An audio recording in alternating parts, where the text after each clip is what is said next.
Hello there. Welcome back to Let's Love Star Wars, a purely positive Star Wars review show. We're back at it again, David. Yes, yes, Our yes, yes. most anticipated episode, probably. Oof. Um, Oh shit! I forgot to. We haven't done yeah, this in a while. I Attack of am. the Attack of the Clones. Which is of all of the Star Wars movies, one of them. I would love. I'm sure that's somebody's favorite Star Wars movie. RJ. RJ, that's right. We just And couldn't. I'm pretty sure I've sat down with RJ and talked about it. Yeah, I think And it the was a argument very he makes illuminating is that conversation. Jedi battle. That's the argument he makes. Yeah. Which is It was an okay. illuminating conversation, to say the least. Yeah. And we're gonna try to get to the bottom of it. The thing is, I think this movie, while I agree that it is the least good, there is still good in it. There is still good in it. I mean, And we are talking about Star Wars, and that's a theme. in a yes, from a purely positive standpoint, which is how we try to approach it, I do think there are good things worthy of discussion in Attack of the Clones, which does make it sound like there are several George Clooney's attacking us. I'm really just buying time for David to pull up the poll. I get it. I get it. You We have can it? start. Okay. Yeah, I was get it. wondering how long you'd make me go on. I got it. I got it. Okay, great. Okay. We should start with the rankings. Yes. Just ranking wise, I can say, and I don't think it will surprise anyone because I yell about this all the time, this is my least favorite one. This is the worst one. This is the least good. David, where is it in your rankings? In my rankings, it is at number 10. Okay. So there are things you find more offensive in the series. That is totally fine. Yes. We also had the initial poll from like 8 years ago when we started the show. Yeah. Where I'm trying to find it. Oh, I thought you had it. There we go. I have it. That's why we started. Actually, it has one vote. Is that vote RJ? 2 votes. Is that vote RJ and someone who's an idiot? No, actually, RJ didn't vote. It's Jeremy Potters and Kaiser. I have to. So one idiot. Okay. I have to remind people that we didn't ask that in the poll we didn't ask which one is your favorite. We asked you to vote for your 4 favorites. Yes. So I don't think Kaiser or Jeremy Potters are an idiot. Before somebody watches this and they're like, "Hey, you can't say that about Jeremy Potters." So I don't think they're idiots. I mean, in the poll, they are the least voted alongside Phantom Menace, The Clone Wars, and Rise of Skywalker. Yeah, those are the ones. Yeah, I get it. It's totally fine. I don't remember the format of the show. We go like months without doing it, which is hilarious to me and to us, I think. You know what's going to be the most fun? We haven't released anything like in months, and now we are going to release them all in a bunch to get. Oh, I can't wait for that. That's going to be weird. It's going to be great. Because in 3 weeks at the time of recording, I am going to a Star Wars celebration with Joe.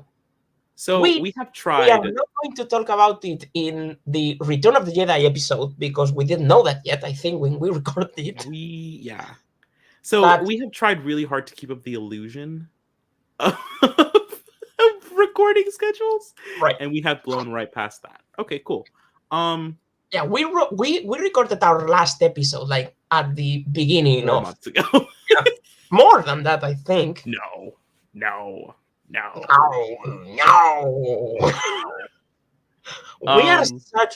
are dragging this episode. No one can ever see that. We are starting to drag this episode out because it's going to be short. Yeah, sorry, gang. This is not like a discussion heavy part. This is not going to be like it. Okay, let's start with you. I mean, you do the thing, the introduction. Yeah. We gotta go. We gotta go there. We have to. Literally always. Well, not always. I imagine we can go somewhere else. John Williams corner. Yeah. Yeah. I love John Williams. I do Attack too. of the Clones is some of his work. Yeah. Some of Okay, his work. okay. Well, you start with it because honestly, I just saw your John Williams in the Oscars the other day. He's old, man. He is old. I am not going to recover when he dies. Yeah, I think we'll probably just shut down when he dies. This won't really be a point. No. I got sad. John Williams, who composed tracks for this movie. Such a wide variety of tracks. A part of me wanted to know what you picked, and then I would pick Dex's Diner. Okay. I didn't pick Dex's Diner, but I do want to give a special shout out to Dex's Diner because I think that is a sonorous piece of music. Yeah. I picked Gunships Arrive. What? Gunships Arrive. Oh. It is the arrival of the gunships on the Battle of Geonosis. I just like it. It's a cool part of the thing of the movie. It's a cool part of music. I like the use of like the timpanis. Yeah. The deep drums. I think that stuff is like really cool. And it's a sound that you don't really get a whole lot in movies now because a lot of composers are not directing an orchestra. They're not writing out sheet music per se. It's not ever made to be performed by a live band. That's why they just keep digital nowadays. Yeah, a lot of it's digital. A lot of it is sound that you're getting out of. You're technically getting it out of instruments, but it's not instruments that are being like, it's like how the Godzilla scream is like an electric guitar pitched to like a different. It's just not the same thing. Mm-hmm. There are actually very few composers working now that are directing their own bands. So I always, when I go back, I do like to hear natural instruments. And I just think it's like a cool piece of music. I started playing the piano again. Yeah. Great. Which is unrelated, but It's not even real. It's not even real piano. But yeah, no, that's dude. Is it? I don't know. It looks like a keyboard from here. I mean, it's a keyboard, but it has like hard keys. Okay, that's cool. And it has the nine, right? Nine. I don't know why I'm being so mean this episode. I don't know. I genuinely don't. It sounds. It looks. It does. I don't know what. That's one instrument I could never play. I could never play piano. I don't have the. Anyway, there was a time when I used to. There was a time when I was able to do this, to like take this. Yeah. I just play it. That's right. That's I used to know all of this, but yeah. About the piece you were talking about, I like how it starts actually. Yeah. Like Padme, look, and then the music just explodes, and I think that's really cool. Yeah. It's a really cool moment, and yeah, I think it's hopeful. It's an action score, and I think it really fits because John Williams is really good at doing action and scoring action sequences. Like we have seen it in the other Star Wars movies. We had seen it in like Harry Potter with the Quidditch, Indiana Jones. I think he just has the nicks. I mean, he can score anything, but I think action sequences he really gets it. I'm sad he's retiring, and it's really sad. Awful. Yeah. The Fabelmans. It's weird that the Fabelmans was his last score and not a Star Wars movie, though. Well, even like in Indiana Jones, it's just right. It's just like over. Wait, is he isn't coming back for Indiana Jones 5? I think he might be. I don't know. Anyway, while Alex looks it up, I am going to talk about my piece of music, and it is Across the Stars, the love theme of Anakin and Padme, which is the best part of the love about Anakin and Padme. Aside from spawning my favorite character of all time. Yeah. And my second favorite character of all time. Yeah. It's your what? Really? Second favorite. Yeah, second favorite Star Wars character. Yeah. Oh, second. Okay, I said my favorite character of all time. Okay, I thought you said your favorite character of all time. Is that right? I don't think that's right. No, they did not birth Obi-Wan Kenobi. They did not birth Obi-Wan Kenobi. Okay. Yeah. Anyway, I think first of all, I think it's beautiful. I think what the theme has it going for is that it's just beautiful. But if you get really geeky about it, and if you start thinking like a musician and a composer, Which we will. What? Which we will. We will absolutely do that. I will absolutely do that now because we need to fill time. You will start noticing. I could go and start doing what I'm talking about that I want, because I probably mess it up, because as I said, I only started playing piano again after 5 years last week. So in music, there are things that you call intervals. That's when you go from a note to a different one. And looks, I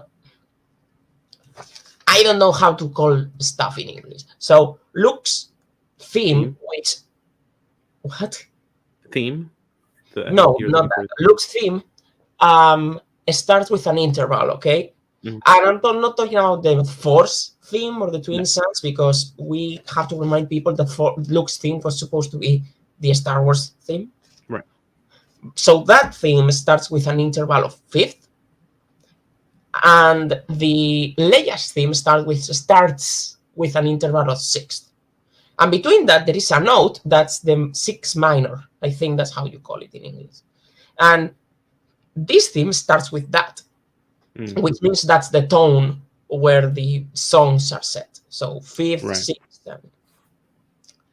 So what I really like is that the tone for Luke and Leia's parents is set exactly in the middle from Luke and Leia's themes. So I think it's really interesting if you really... I saw a video about Star Wars soundtracks a while ago. Also, there are two parts on on this song. This one starts. That's the first part, and I don't remember the second one. Well, there is a second one.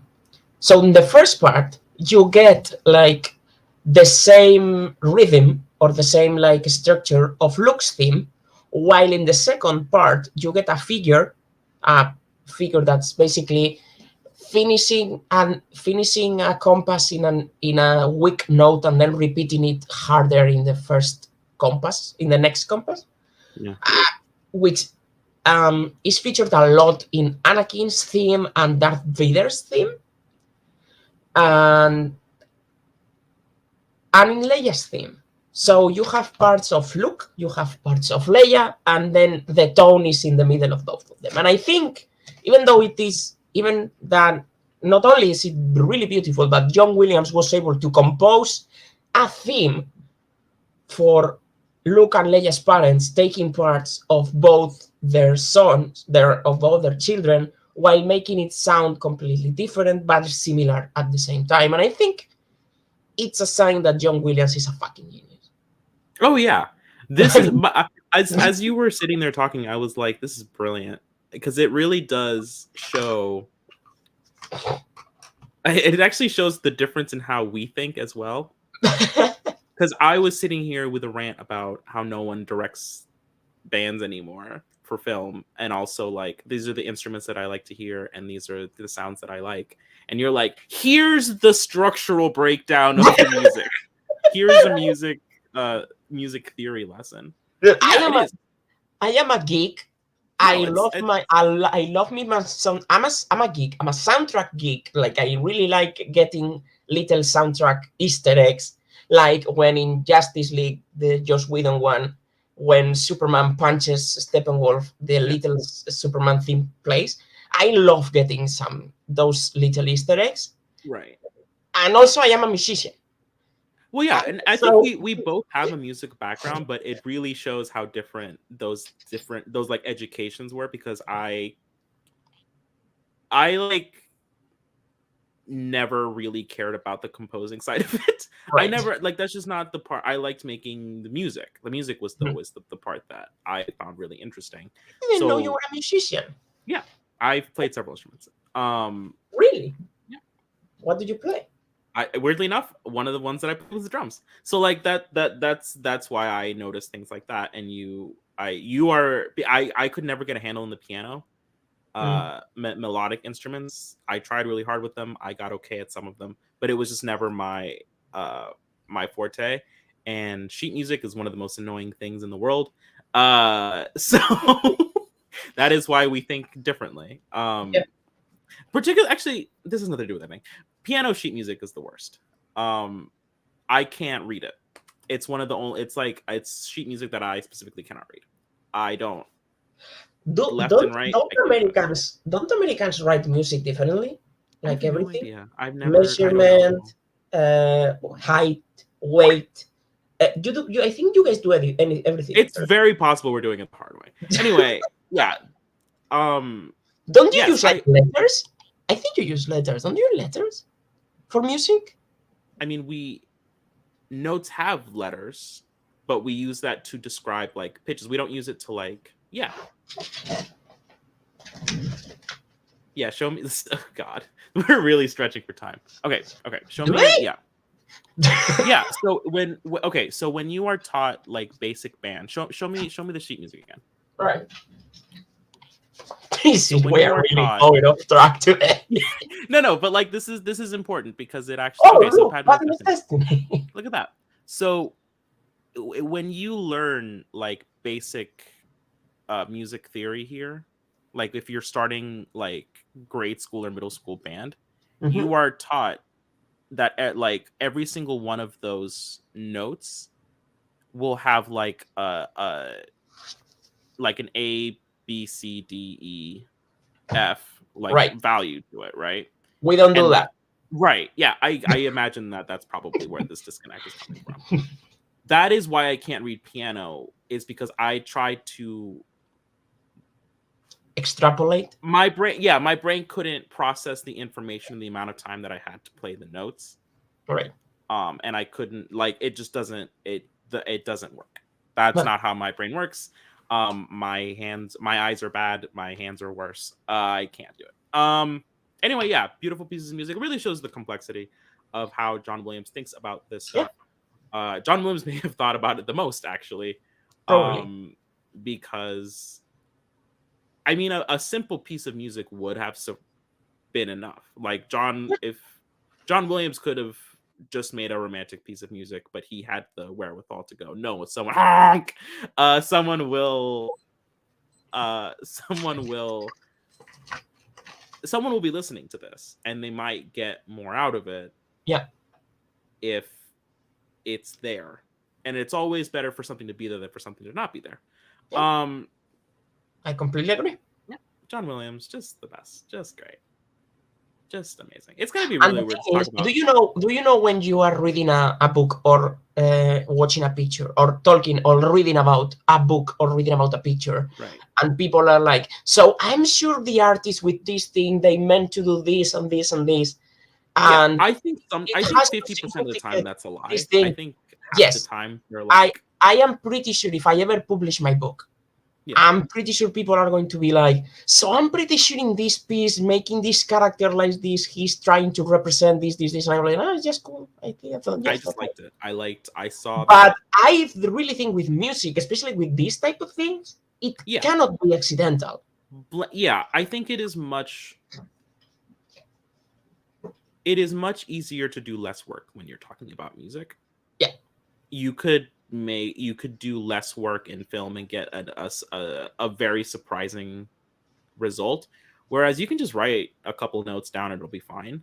But doing more work will almost always result in a more intricate, thoughtful piece of music, and that is one of the ways that music is quite special as an art form, because you can do a lot in like a painting and it's just a mess. It's just you did too much. Now it's too much. You can do that with music too, but if you do a simple painting, people might still buy it. If you do a simple piece of music, it might not work. It might just be, I don't know about that. We might have to do another pass at that. Yeah. Anyway. We really stretched that to 20 minutes. That's incredible. Yeah. I think we should skip the battles thing. Or do I you want think to? we can just talk really quickly the battles, because Because I think we are going to go back to the battles. Yeah, I think that's probably true. All right. Want to just start the part? Sure. Yeah. Sure. Yeah. I'll start. I guess I'll start. Sure. So I picked. Well, actually, I don't think we decided who picks which. But I decided to pick right now because it's my We never turn. talked about it. I decided to pick Dooku versus Obi-Wan and Anakin. Sure. Going mostly to be thematically consistent when I picked a lightsaber battle. Yeah. You know what I mean? Because Yeah. I'm usually the one who picks To be thematically consistent of choosing something different from you, I picked the Battle of Geonosis, specifically the part. It's really, I mean, the rest of it is fine, but I specifically like the part, the arrival and the charge of the Jedi that's into awesome. the crowd, because it looks cool, and then you the movie zooms out of it. Is this the first battle you picked with lightsabers involved? Probably not. Might be. I don't think so.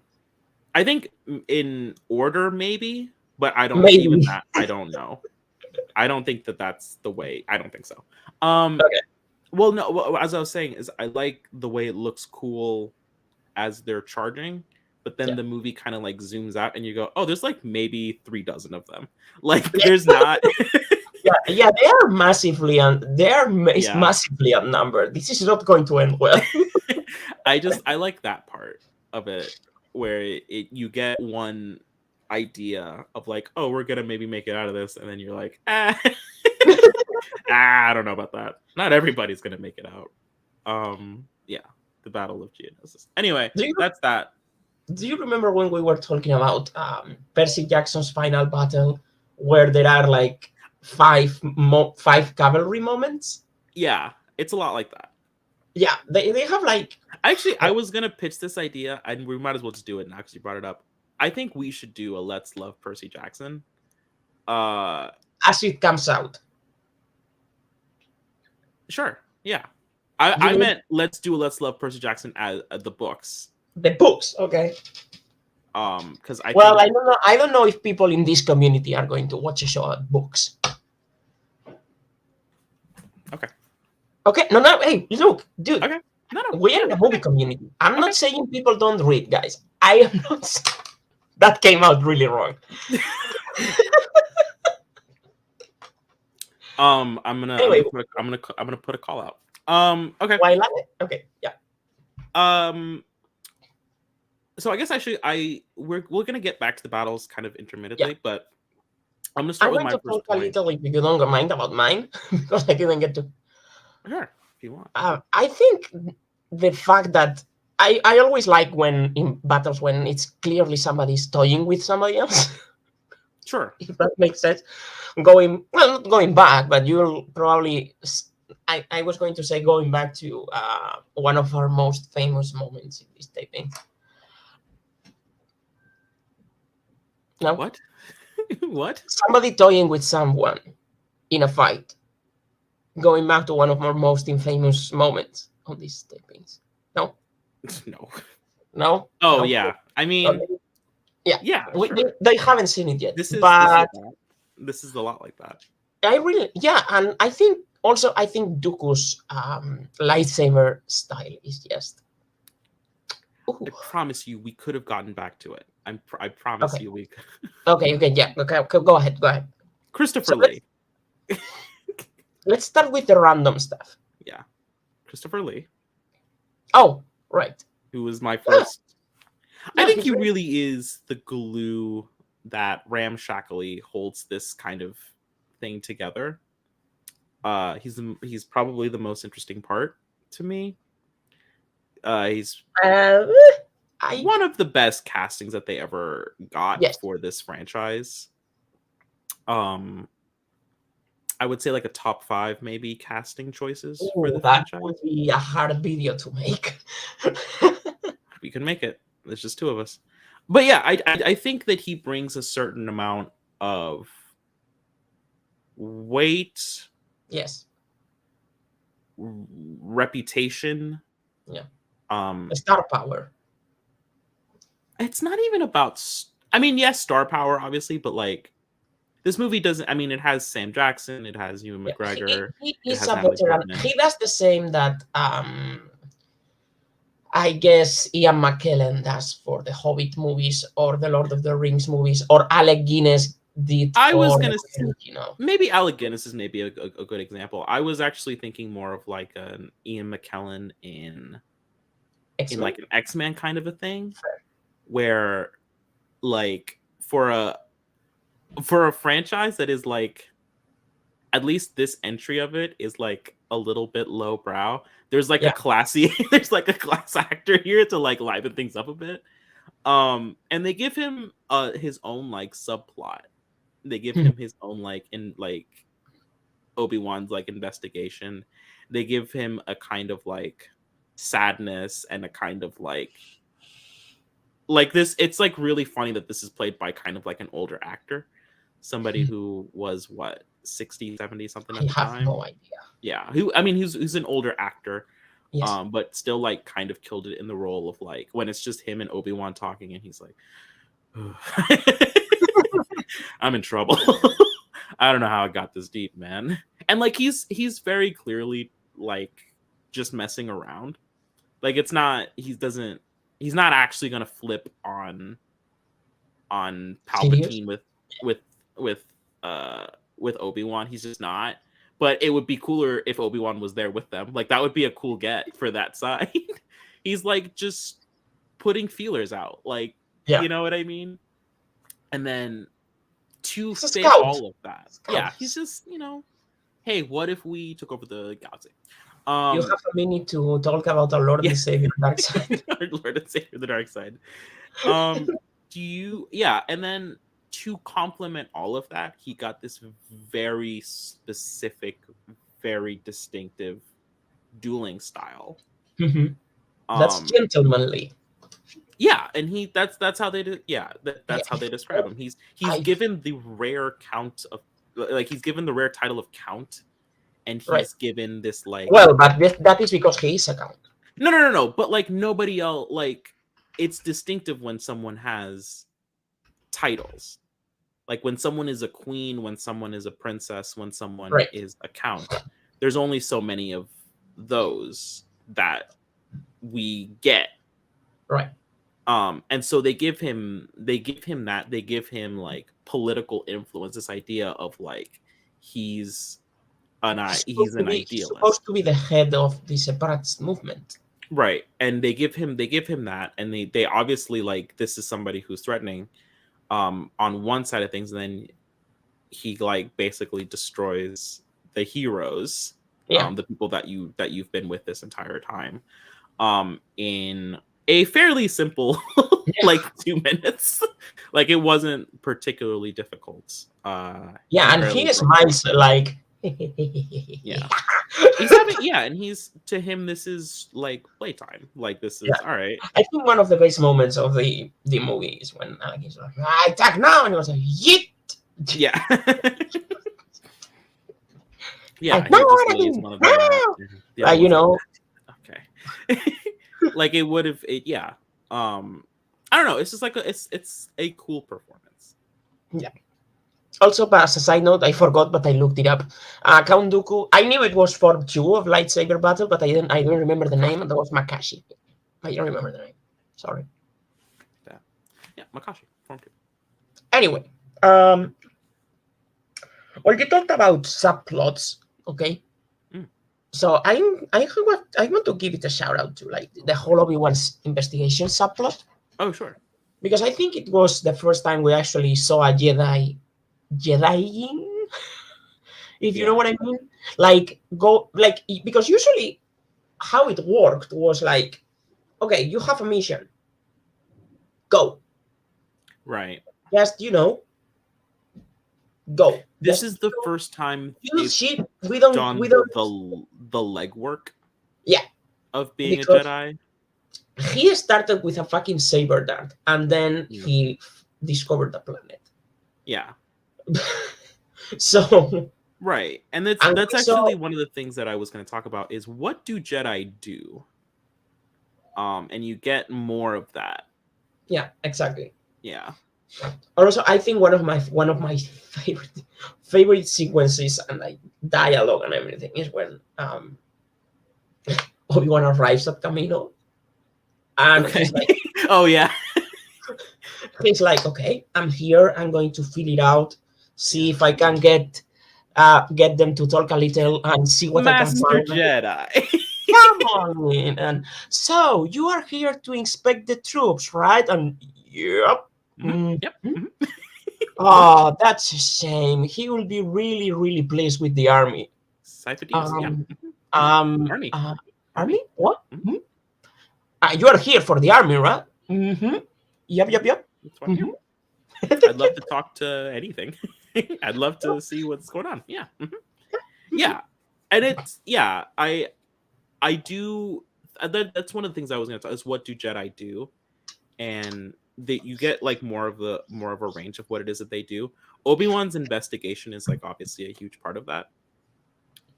Whereas he has to I mean the Jedi archives are obviously like this huge resource of information. They're not 100% fallible. Okay, I don't have this information here. What if there are other avenues and they keep relations with people that are like a little bit more, Yeah. Which, by the underground, way, like we Dex. finally got to see when Dooku erased the Oh Camino yeah, we saw battles that. Yeah, I don't remember the Jedi. What Tales of was the the Jedi. name? Yes, Tales of the Jedi. Yeah, yep. We definitely saw that. Definitely the two of us. Yep, both. Um, I don't watch Star Wars television, gang. Um, yeah, and then just having to do the Shame. legwork, and then he gets caught up in a whole thing, and it turns out, it was the big conspiracy. I got a hold of the big conspiracy. Obi-Wan Kenobi, Master Jedi. And he somehow has a lightsaber, and that ends up fist fighting. Obi-Wan Kenobi, Master Jedi. Yeah. Everything works out. I For the think best. what I really like about Obi-Wan Kenobi is that it really seems like everything turns out fine for him by luck every time, but it is a skill in some ways. No, he's like a very talented like evader. Like there's always bullets flying in his general direction, but it's like the Pulp Fiction thing of like Right. there's like a perfect outline of him, and he's like, huh. They're just like to hit, like I don't know if he even was aware of it, but he's like always like, huh, it all worked out.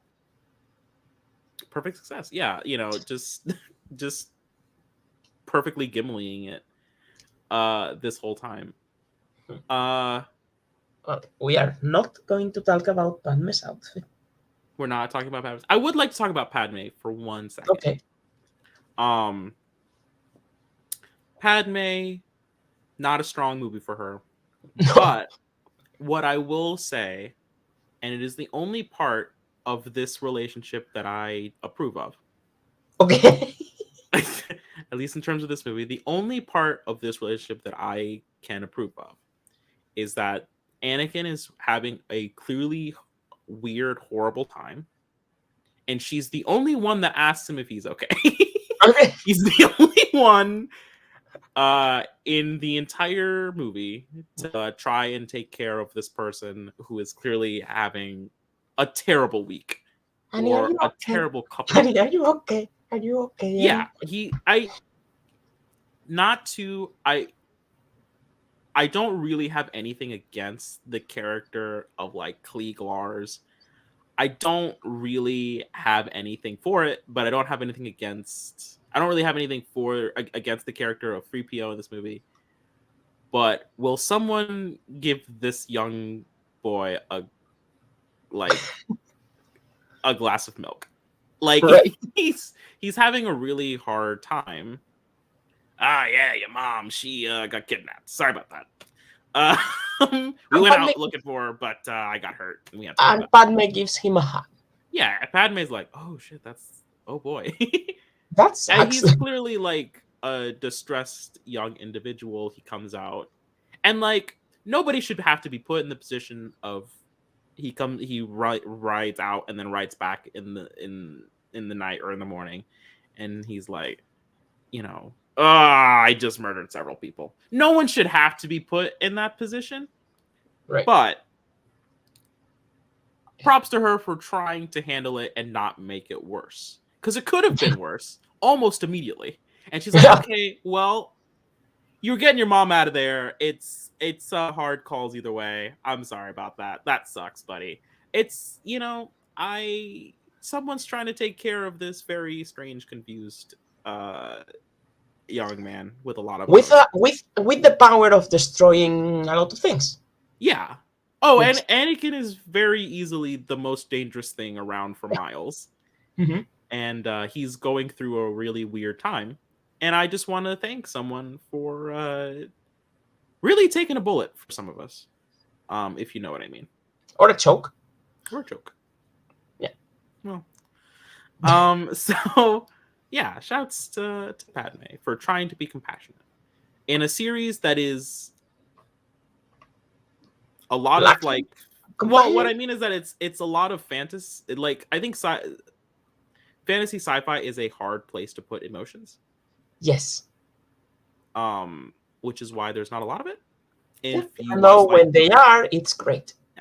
Yeah. If you ever watch like Flash Gordon, there's just a lot of stuff happening. It's cool, but it's not necessarily emotional storytelling. I want to thank someone for trying to give out hugs. Hi. Speaking of the other spectrum, I really like Anakin and Obi-Wan's banter, especially during the beginning of the movie. I could cross that off too. Good. What? No, we're just copying each other's. Okay. Yeah. I think the chase, I mean, maybe visually is not great, but I think the chase has some of the funniest dialogue in Star Wars, and in this movie at least. Like, yeah. I think it's just two people that know each other really well, that know how each other are, having banter with each other while in the middle of a dangerous situation. Like, took you long enough? Well, I mean, speed and color. And then, this is a shortcut. Okay. Wow. Nice. That was great. Yeah. He went right the other way. And how many times have I told you to stay away from the power couple? It's so... I think they just have great... And then when he's entering the bar and whoop. Stop. I'm sorry, Master. He's in a... Yeah, I know. He's like... Yeah. Breathe. Yes, Master. Yes, Master. And then one of these days you are going to be the death of me. So I completely agree. This is one of those things that, to me, it really, their relationship in general is like a fun, is like a fun thing to watch over time progressing. But in this movie specifically, they have a real father-son thing going on, which is not the same relationship they have in, say, Revenge of the Sith, where they are brothers. Yeah. They are on a much more equal footing. Right now, Obi-Wan is definitely the older superior. Is like, he's very much that. And he's very much trying to get this teenager through this like specific part. Even just the elevator scene. Because like they don't actually have that much time together. Yeah.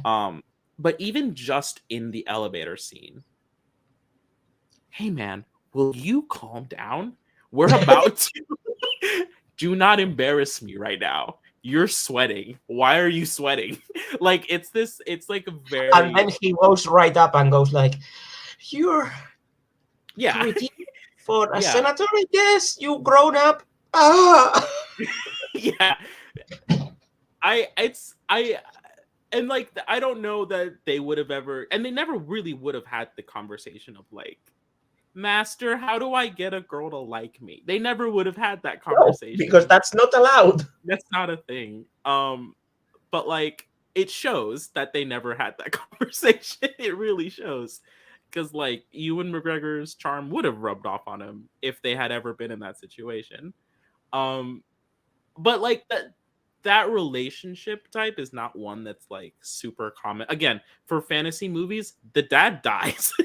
Yeah, usually. Yeah, the parents are usually, long gone or will die I mean, soon. a mom dies. I mean, yeah, but like he hasn't seen her in a while, and No. that's a huge traumatic part, a huge Yes. traumatic event in his life as well. But like specifically, this like the male influence in his life is this like very cool, get like a catastrophically cool, handsome Obi-Wan Kenobi, and Anakin is trying really hard, and it doesn't always or ever land. And that's like they have a really fun, cool contrast that way. Whereas one of them is, hey, listen, let's slow down. Who's with the senator right now? She's in there. She said R2's watching her. It's fine. Okay, that's fine. Let's just let's keep it cool. Versus Anakin's always desire, need, innate, like 100%. I need to be in the thick of things. They have a fun contrast, and it is very father son, like very, and specifically teenager. Yeah. Where you are just a ball of I want to be there. No. No. Come on, let me go fight. You're going to your mom's house. You're going to the beach. You're going where it's safe. I will deal with the other stuffs. You go hang out. I don't know. It is really heartwarming. And then when they get back together at the Coliseum, and he's like, I wanted you safe, and you're here. Great. Great. What was the plan, Anakin? To be completely honest, though, that wasn't his fault.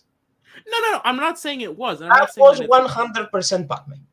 No, but like he said stay with the senator, and that's fine. And I'm not saying that like 100% of the time it's Anakin's fault. What I'm saying is he immediately did blame Anakin. Like you could tell. He was like, why are we both here? Who's gonna save us if we're both here? Why? Who's protecting the senator if we're all three of us tied up? We decided to come rescue you. Great. How'd it go? It's funny. It's funny. It's funny to me. All right. Your turn. I'll be honest. I think the last thing that I mean, I think we talked enough about Ewan McGregor, I guess. I will just say really quickly that I think his performance in this, again, like top 5 casting that they ever did, like immediately blowing past Alec Guinness and whatever he was doing. I'm sorry, Alec Guinness, I'm sure he wasn't trying. He factually wasn't, but like, whatever. Just like a really charming performance, all I'm saying. What I'll say is this is the movie where I guess this is my last point. This is the movie where they decided to start being visually interesting again. Okay. And I think going back specifically to the lightsaber battle between Dooku, Anakin, and Obi-Wan, where they were playing with the lights again. They were playing with the camera again. That's really cool. That's a really cool visual, yes. Yeah. Just the lightsabers, the way the colors were moving. They were playing with how big things could be again. And they were getting the technology in place where I think they got a little bit too wild maybe with the Phantom Menace. Yeah, some of these scenes kind of look like a PS2 game. Right. And I'm not saying that it was perfect for clones, but it was closer. It was closer to the mark. They were starting to like get into a creative rhythm again. They were starting to like, it was more like technology was more there for them to be able to play with it. And then they were able, they just, I think Phantom Menace, they just put the camera somewhere and they moved effects around. Whereas like this time they were like moving the camera, they were like designing cooler stuff. They were just, it was just a better vibe for what they could do with their technology. And it was a really good setup for what they were going to be able to do in Revenge of the Sith. You started talking about Ewan McGregor, and I don't know how. No, I have Ewan McGregor listed on my board, but we had talked to death about Ewan McGregor. Yeah, so I was just going to mention. So actually, I was going to say I think the introduction of the clones and like I think one of the great things about this movie is the last line of the Clone Wars has started when in A New Hope is like, you fought in the Clone Wars? I'm sorry, the what? Yeah, the what? This is. Do you know? And I don't know if we talked about it when we talked about that movie. When people complain about, what are you talking about? We haven't talked about that movie yet. We already blew that out of the way. When people talk about Rogue One, right, as like, this is just because they needed there was a throwaway line in that one, and I'm like, that's not new. They did this a couple of times actually, and this is, I mean, it's a cool idea. Why not explore it? Yeah. But I think the clones themselves, I think the concept of a clone army, oh sure, is a massive. So like, you are manufacturing troops, people, like that the only thing, people, that the only thing you were doing like that was droids that were mindless droids, and then you have people based on a bounty hunter that's actually smarter than his son. Well, sorry, it's a positive shot. I don't even know if that's true, but who is smart and they can think creatively, and you see that in the Clone Wars show and everything. And I really think the concept of a clone army is so incredibly, and I don't think we have done that before in a movie. No, I mean, there have been like there have been like movies. Yeah, there had been like mass-produced units. There had been stuff like that. There have since, and actually, I don't know if it's a concept that anyone has ever really played with since on a big scale. But like, this concept of like, where did all these soldiers come from? Yeah. Oh, we made them in a lab. Okay. How does that work? Because they told you, they explain it. They spent a fair amount of the movie going, no, we made them. There was this bounty hunter. We liked how he thought, how he operated, so we made more of him. Yeah. Now there's 1 million of them. Any questions? And everyone was like, no, actually, that's fine. Yeah. And I think the last visual of, well, it's not the last visual of the movie, because the last visual of the movie is the wedding. But I think the last visual of the clones marching and forming, and that's bad news. Yeah. Because of the fucking stormtroopers, it's bad news. And I think that's a great thing, a great way to end that. And I think they really knew what they were doing when they were talking about the clones and expanding the Clone Wars and everything. And I think that's a very good. I think that's what a prequel should be. You know what I mean? Oh, sure. And this is one of the things that, like, this is what I was getting at in the beginning of the show, is that this movie adds a lot to Star Wars, the mythos of it. It doesn't just add characters, it adds entire concepts of, like, if there is going to be an empire, there has to be a significant army. And, like, to get one of those approved, to get one of those built up, to get one of those trained, to get infrastructure for those, that's like a whole entire process.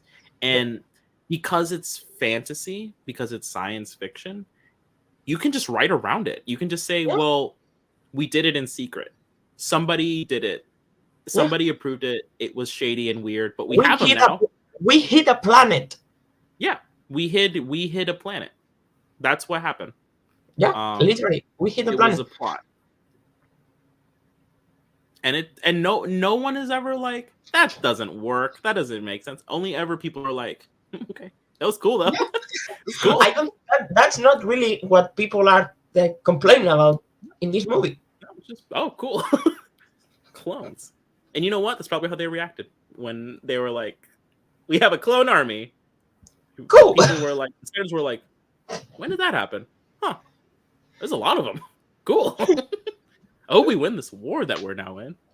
Oh boy. Yeah, because we didn't have an army. How does how does the Republic not have an army?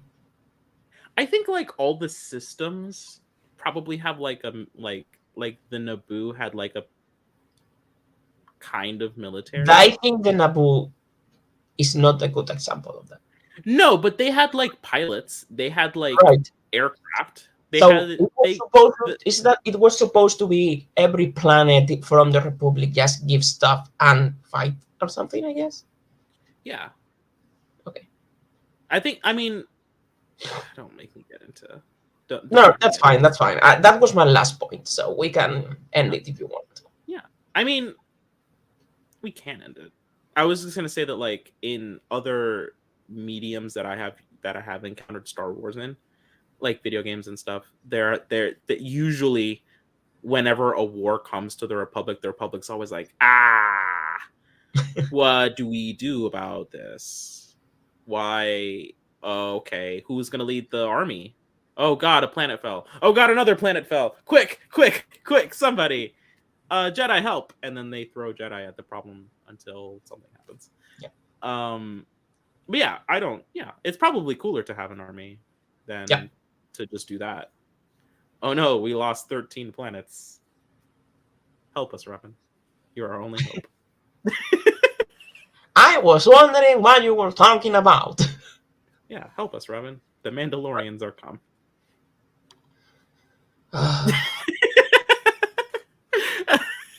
Let's finish. Do the thing. Thank you for watching a middle episode of it's the last one we're gonna tape, and then we're gonna release them all at some point. David said when. And unless he doesn't do it, I don't know. So for everybody here, I hope you have enjoyed the series and will continue to enjoy it until we're finished airing them. So for that one and this one, we are the two idiots that host this show. Exactly one brain cell. And may the force be with you always.